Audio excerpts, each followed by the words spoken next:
2024 সালের 5ই আগস্ট থেকে অদ্য পর্যন্ত অর্থাৎ গত এক বছরে ডক্টর মোহাম্মদ ইউনূসের শাসনামলে এমন কোনো অপকর্ম নেই যে অপকর্মগুলো বাংলাদেশে হয়নি। এমন কোনো রাষ্ট্র নেই যে এই রকমের একটা দুঃশাসনের রাষ্ট্র কায়েম করছে।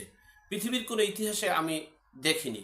এখানে নির্বিচারে হত্যা, নির্বিচারে গুম, নির্বিচারে রাহাজানি, নির্বিচারে মামলা বাণিজ্য, নির্বিচারে গাইবি মামলা, এমনকি লুটপাট, নৈরাজ্য, চাঁদাবাজি।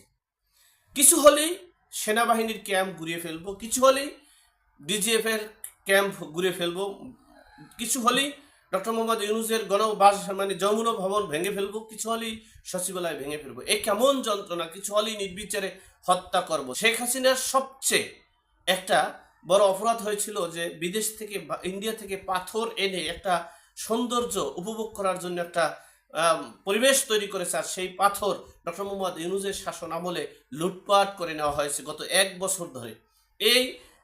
এটাকে মানে ব্যাখ্যা দিতে গিয়ে ইসলামী আন্দোলন চরমোনাই সিনিয়র নায়েবে আমির ফয়জুল করিম সাহেব বলেছেন যে মানে চাঁদা তুলতে পারলে পুরস্কার, ধরা পড়লে বহিষ্কার, আর ভাইরাল হলে গ্রেপ্তার। তো গত এক বছর এই পাথরগুলো বিক্রি করেছে, পুরস্কার পেয়েছে, এখন ধরা পড়েছে, বহিষ্কার হয়েছে। হয়তো বা সামনে যদি এটা সরকার বা বিএনপি যদি এটা মানে হজম করতে না পারে তাহলে হতে পারে গ্রেপ্তার।